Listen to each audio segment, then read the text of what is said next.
door. On that door. On that door. BBC reporter that we watched coming out there. Get two on that, Mark. Another bench judge that was ruled against me, and then you Really smart man, that judge's verdict is a slam down against the police. An absolute. Read what he said. Yeah? Read what he said. Read about their evidence. It was corrupt. It was unlawful. For me, I'm frustrated still. I shouldn't be happy. I'm not happy because I shouldn't be put through this time and time again. I walked out of this court last year. It cost £53,000 for not guilty. I've just walked out again. This is nearly £100,000 we spent on this case. What for? And my main thing is the mainstream media sat through this whole trial. They knew and yet they didn't report on it. They hid it from you. They hid it from you. I'm so glad. In the shop. I was targeted because of my political beliefs. I say that out loud. The government, on behalf of the government, counter-terrorism targeted me to try and get access to my phone as a journalist. Where's the outrage from the mainstream media in this? They were trying to get my access to my work that I do and my investigations that I do as a journalist. That is a corrupt state. That's what it is. When I walked out, Now you're back to that. when I walked out of court last time, We love you, Tommy. when I walked out of court last time, and I was looking. When I walked out of court last time.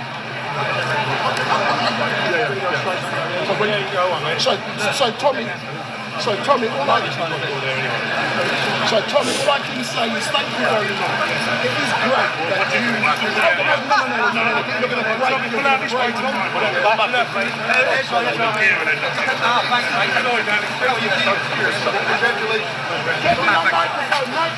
What do you think about the fact that they kept out the citizen journalists, that they refused to let citizen journalists report on your case? That's right. They fought. They didn't just kick you out. They physically dragged you out. Yeah. But all the others, the young Bobs and everybody, like there's 20 citizen journalists who were kept out. Well, Ezra, if you followed, when you listened to that judgment, did that judgment match any of the mainstream media's reporting from this case? No, it was stunning. So the mainstream media, he hammered it, but when you relay his judgment from what he witnessed, and then you read the BBC, you read all the Daily Mirror, and you read their headlines from this trial, none of them wrote any of that. You did. None of them wrote any of that. So they would have hoped that he'd have found me guilty, and then they wouldn't have had to write any of that. And then by excluding all of the citizen journalists, by excluding them, they had control the narrative. But they didn't, thanks to that judge. He gave a damn in verdict. I'm happy. Congratulations. Yeah, I'm happy. I didn't expect that to do. I just don't expect it. Even though my solicitor says it, I just didn't expect it. I just think, nah. He's an honest judge. It builds your hope in the system a little bit. Yeah, he hammered him. He didn't just he could have sat on the fence on a couple of issues. He hammered him. He hammered him, man. And I'm pretty shocked by it, to be honest. I'm not just shocked, I'm angry. I'm angry at the mainstream media's reporting of this case.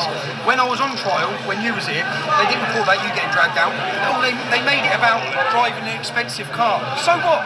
What's that got to do with terrorism? It's my mate's car, there's no big story there.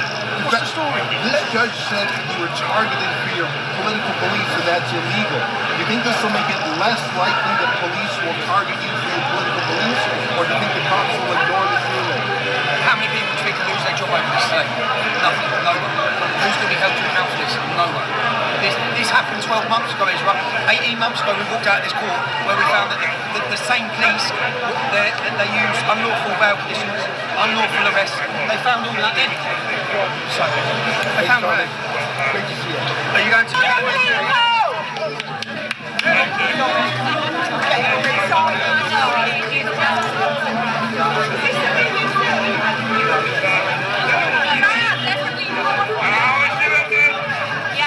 Going to go for in and out, so far. They're dropping No, be in and out. That's my way! How was Israel, mate? How was Israel? Israel, how was that? Israel was brilliant. Absolutely brilliant. On the campus, boys. Come on. Come back a bit. Fake news, move. Welcome. So Tommy, you've now arrived outside of Westminster Court for the outcome of your trial. What are you expecting to be happening today? He's going to read out a verdict. Just 3 weeks. Obviously, we all played out the trial. We watched the trial. There was a point in the trial where we sat down, when I sat down afterwards with my King's Counsel and said they lost on law 3 times. They lost on law 3 times. But that doesn't matter. I said to him, that doesn't matter. Yeah? Where I've been in court case time and time again. You all watched the film Silence. You all saw the film Silence. Yeah? I proved categorically in that case, my case, it didn't matter. The judge ruled against it. I am not being tried. I wish there were 12 members of the British public making their decision today, but there's not. There's an appointed judge. The same judge that, unfortunately, I think I might as well say now, let Hugh Edwards off. So, for me, that's an establishment case. Hugh Edwards was a paedophile who was part of the establishment in the circle, and he was given no sentence from this court for child images of the worst sorts of rape. So, for me, when I look at that case and look at what justice he got, I ask questions, but I don't know. But what we can't believe is that on Saturday, I beg your pardon, on a train, an event occurred which has not been classified as terrorism, but you're now facing a sanction, a sentence, and being classified as a terrorist. The public can see all this now, so it doesn't matter. Actual Rudy Gavana had an Al-Qaeda manual on his pillow. They found it an hour of gun in his house. But yet they sat on the news and they told you it had nothing to do with terrorism. They told you he's not a terrorist. He had ricin in his house. That's terrible. They told you and they lied to you for months and months and months. They continued to lie to you. The witnesses, I believe, say that they heard Allah Akbar on the train. They will tell you it's not. They will lie to you and lie to you and lie to you. Then they'll lie to you about us with misinformation. They are the main proponents. Our government are the proponents, and most of these cameras are here on behalf of them. The mainstream media are their proponents of misinformation. They will lie to you, they'll cut this, Tommy Robinson, terrorism, all this bullshit, whereas reality is that this is targeting me. You see all the citizen journalists here, if they're successful today, never bring your mobile phone or your device through the border ever again, yeah? Because this will open the gates for them to come in, because there's a war going to happen in the UK, and it's going to be the mainstream media acting on behalf of the government against the new media. They wanted to shut me down as a message to any other citizen journalist. My prison sentence outside Leeds Crown Court, I've just shared a video this morning of a journalist chasing someone down. I said I got 10 months in jail for that. But that was about sending a message to citizen journalists, shut up, basically. They're already trying to work out what they can do because of the footage that's coming out from all the different hotels and what's going on. They don't want anyone, they have to be in control of the media. They have to be in control of the public gets. And we're a stumbling block. And every one of you gather is a stumbling block, so I'm very grateful for you coming every time as well. Excellent. I won't delay you, Tommy. We are looking forward for you to emerge from the court. Yeah, hopefully. I should feel confident after what happened in that case, but I never feel confident. It's a British judiciary. I've been through it so many times. And just to let you know, the BBC journalist who grasped on Ezra was in there.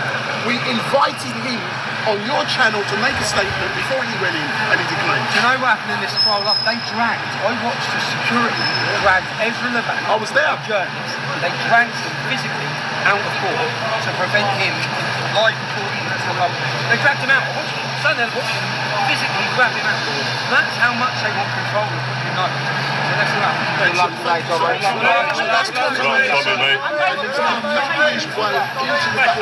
to receive the outcome. Okay, thank you. I'll talk to you later. Good luck, Rob. Good luck, Tom.